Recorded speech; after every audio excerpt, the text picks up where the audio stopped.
Príjemný dobrý večer, Trnavčania, milí rodáci, milí krajania. Určite nie je náhodou, že dnes stojíme práve na tomto námestí. Na tomto námestí naši predkovia vybudovali morový stĺp na pamiatku tých, ktorí zomreli v následkom tejto choroby. Na tomto námestí naši predkovia stáli a so sviečkami v rukách sa modlili, keď za týmito múrmi bol arcibiskup Ambroz Lazik väznený v domácom väzení proti komunistickej tyranii.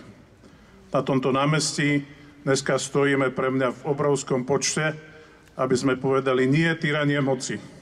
Áno, nie tyranie moci! Kresťansko-demokratické hnutie je najstaršou demokratickou stranou na Slovensku a dovolím si povedať, že zohrali sme významnú úlohu v boji s komunizmom aj s mečiarizmom. A preto sme mimoriadne citliví na manipuláciu moci a na korupciu.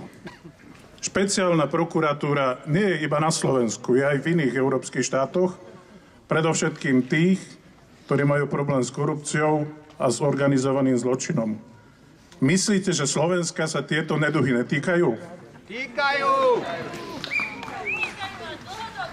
Aj opojenie mocou má svoje hranice a ja som rád, že Trnava ich dneska ukazuje. Zastavme ich.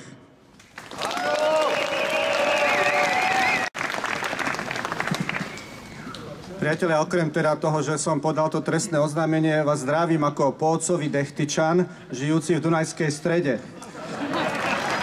Takže v mojej osobe tu je taký malý Trnavský kraj a práve to si vážim, pretože keď som sem prišiel, samozrejme, trošku neskoro, počul som, ako náš pán župan, náš priateľ, rečnil. Ďakujem za vybavenie a pozvanie mojim priateľom, demokratom. A Tommy Kepl ma označil na internete, že to je ten, čo podal to trestné oznámenie. Mal som príjemný telefonát s pani alebo slečnou z Progresívneho Slovenska, ktorá má také pekné meno, že som si ho ani nezapamätal, ale ju tiež pozdravujem. Pán Rastio Mraz bol nedávno u nás v Dunajskej Strede na rokovaní, čiže krásne to tu žije. Je tu medzi nami Jaroslav Naď, bývalý minister obrany, ktorá ministerstvo Nejde o neho, ale ide o to, že jeho ministerstvo veľmi pomohlo našim priateľom na Ukrajine brániť sa proti ruskej agresii, takže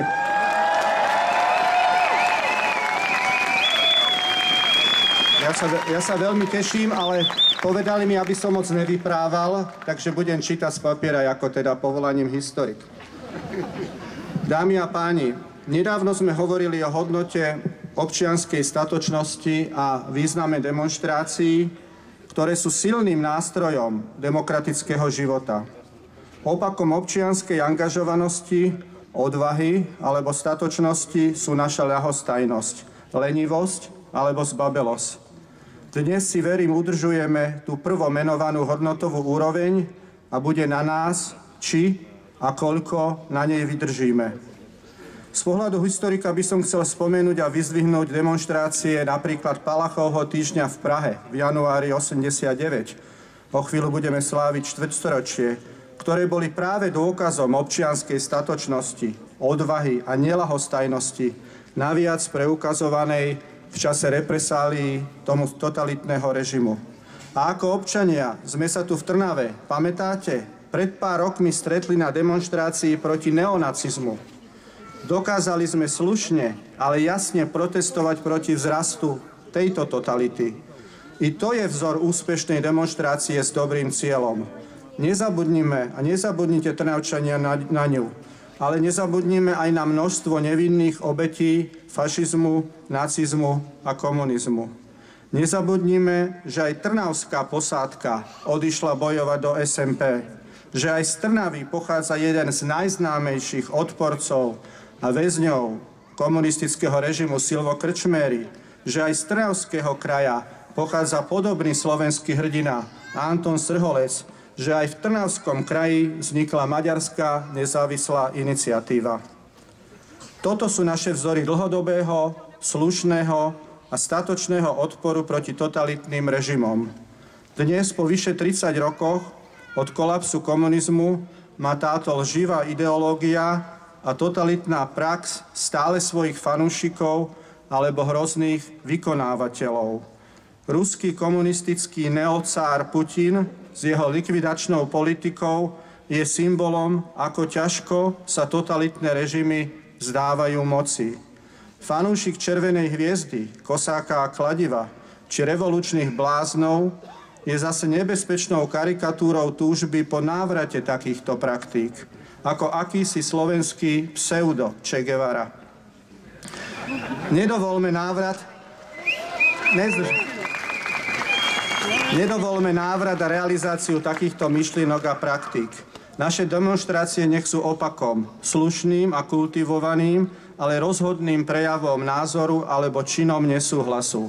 Tak, ako to dokázali trnavskí vojaci v 44., ako to dokázali krčméri, Srholec, alebo eštebákmi utríznená sestra Zdenka Šelingová, ktorá je pochovaná alebo bola pochovaná tu v Trnave.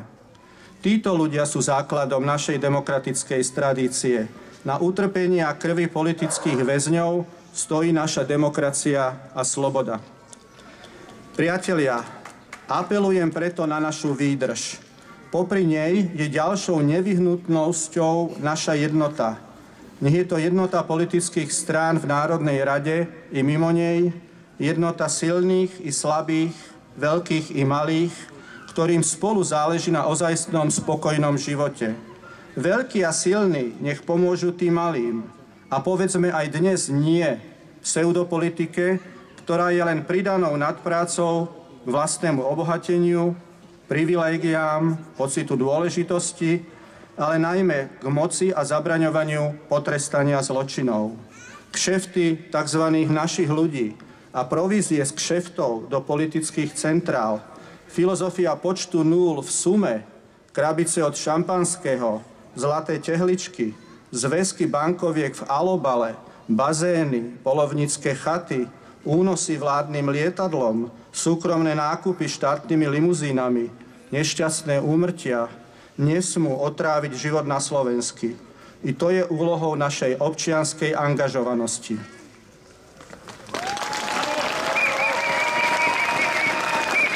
Priatelia,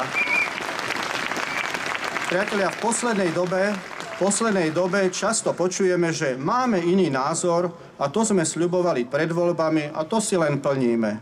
OK, iný názor je však potiaľ, kde už násilne vytláča druhý názor, alebo až propaguje neslobodu, obmedzovanie demokracie, šírenie klamstiev alebo násilie.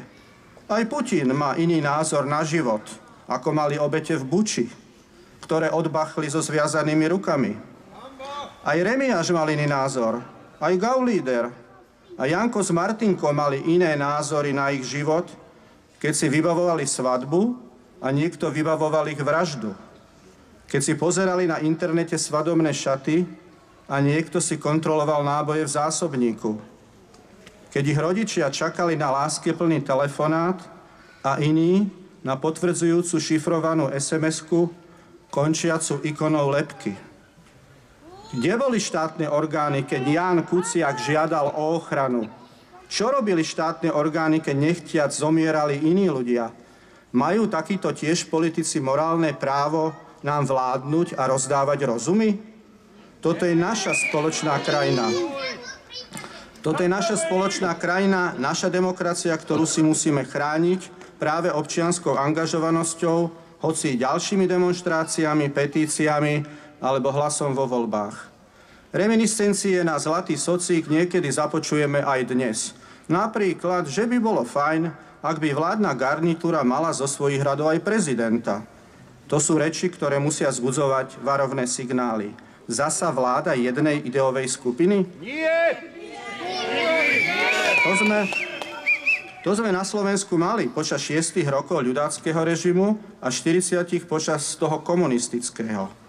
Priatelia, čakajú nás voľby do Európskeho parlamentu i prezidentské, takže tak, ako dnes sme sem prišli, urobme tak aj počas týchto volieb, aby sme sa namiesto demonštrácií mohli tešiť s našimi rodinami, priateľmi a z pluralitnej a demokratickej spoločnosti, v v ktorej sa navzájom vyvažuje vládna moc s inými ústavnými orgánmi a navzájom sa kontrolujú.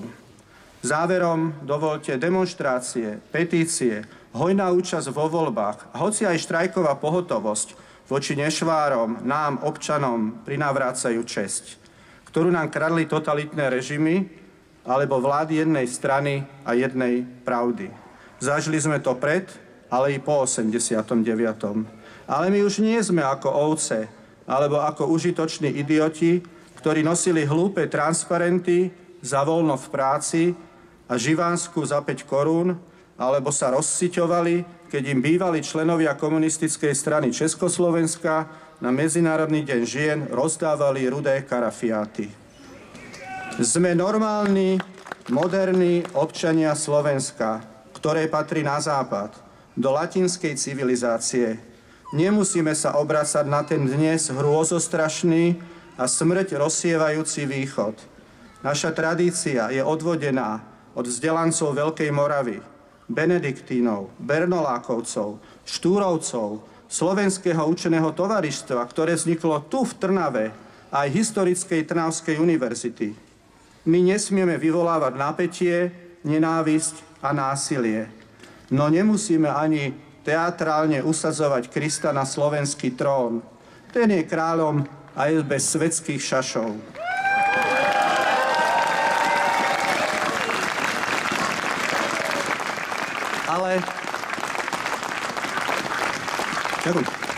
Ale naplňme našu ľudskú a občiansku dôstojnosť a česť slovami troch osobností.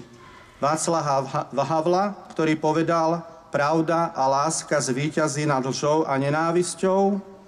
Jána Langoša, ktorý hovorí, aby sme urobili reformu našich myslí a srdc, alebo výzvou Jána Pavla II. Nebojte sa. Ďakujem.